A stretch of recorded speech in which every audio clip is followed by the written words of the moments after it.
राधे राधे बच्चों, आज हम पढ़ेंगे कवि परिचय। किसके बारे में? जो है आपके हरिवंश राय बच्चन जी के बारे में। क्लास 12th हिंदी में वेरी इंपॉर्टेंट कवि परिचय जो है हरिवंश राय बच्चन जी के बारे में। उससे पहले स्टार्ट करने से पहले यदि आप हमारे channel let's for Sumit study पर न्यू हो तो प्लीज़ चैनल को जल्दी से सब्सक्राइब कर लीजिए, क्योंकि इस पर मिलेगा आपको 12th class all important question. ठीक है, तो इसी के साथ देखते हैं कवि परिचय हरिवंश राय बच्चन जी के बारे में। तो देखो, सबसे पहले जो कवि परिचय होता है इसके बारे में समझाते हैं। तो जो कवि परिचय होता है ये आपके 4 नंबर का आता है दोस्तों। कितने नंबर का आता है बच्चों? 4 नंबर का आता है, जिसमें पहला पॉइंट रहता है आपकी 2 रचनाएं। ठीक है, ये पॉइंट रहता है आपका 1 नंबर का। उसके बाद आता है भाव पक्ष कला पक्ष। ठीक है, जो आपको साथ ही में पूछा जाता है। तो जो भाव पक्ष और जो कला पक्ष होता है ये 2 नंबर का रहता है। इसी के साथ नेक्स्ट रहता है आपका साहित्य में स्थान। ये भी आपका कितने नंबर का रहता है? ये आपका 1 नंबर है, यानी 1, 2 और 1, यानी होगा मिला के 4। तो जो 4 नंबर का आता है। तो इसी के साथ इसको आज समझने वाले हैं। तो आज एक ऐसी ट्रिक बताएंगे बच्चों आपके लिए कि आप किसी के भी बारे में कवि परिचय पूछ ले तो आप सही लिख कर आओगे और आपका एक भी मार्क्स नहीं कटेगा, 100%। मात्र इस ट्रिक को बिल्कुल अच्छे से समझ लेना है। ठीक है, तो ट्रिक क्या है उसको बाद में देखेंगे, पहले अपन को पढ़ते हैं कवि परिचय। देखो, सबसे पहले हरिवंश राय बच्चन जी की रचनाएं, 2 रचनाएं क्या हो जाएंगी? मधुशाला, मधुबाला।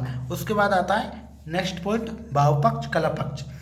तो भाव पक्ष कला पक्ष में क्या लिखेंगे? हरिवंश राय बच्चन जी ने अपनी पूरी काव्य यात्रा में मानवीय संबंधों को नई तरह परिभाषित किया है। इन्होंने अपनी रचनाओं के द्वारा समाज को सुधारने का प्रयास किया है। इन्होंने अपने काव्य में प्रकृति का बड़ा सुंदर वर्णन किया है। उनके काव्य की मुख्य भाषा साहित्य खड़ी बोली थी, जिसमें तत्सम और तद्भव शब्द का प्रयोग किया है। जो क्या हो जाएगा? भाव पक्ष एवं कला पक्ष हो जाएगा। ठीक है, हरिवंश राय बच्चन जी के बारे में। इसी के साथ आता है आपका नेक्स्ट पॉइंट कि साहित्य में स्थान। हरिवंश राय बच्चन जी साहित्य के जगत में सूर्य के समान चमकते हैं। किसके समान चमकते हैं? सूर्य के समान चमकते हैं। हिंदी में इनका स्थान सर्वोपरि है। तो अब देखते हैं ट्रिक। जो हो चुका है आपका क्या कवि परिचय, अब इसी के साथ देखेंगे ट्रिक।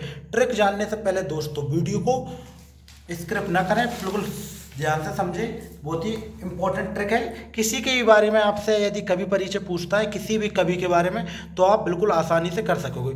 ट्रिक ये है बच्चों, ये कुछ नहीं करना है आपको, मात्र एक कवि परिचय याद कर लेना है। जे वाला क्या कर लेना है? मात्र जे कवि परिचय याद कर लेना, और जहाँ पर आपको रचनाओं के नाम चेंज कर देना है।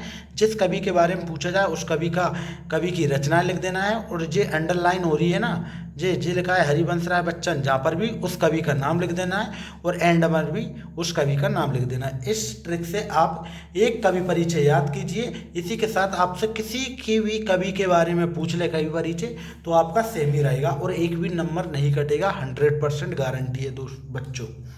ठीक है, ट्रिक अच्छी लगी ना? कुछ नहीं करना है। देखो, किसी के भी बारे में पूछ ले तो जहाँ पे उस कवि की रचना लिख देना, जहाँ पर उसका नाम लिख देना, और जहाँ पर उसका नाम लिख देना, बस इतना सा करना है। ठीक है, वीडियो अच्छी लगी हो तो वीडियो को लाइक करें, और चैनल पर न्यू हो तो प्लीज़ चैनल को सब्सक्राइब करें। मिलते हैं इसी के साथ नेक्स्ट वीडियो में।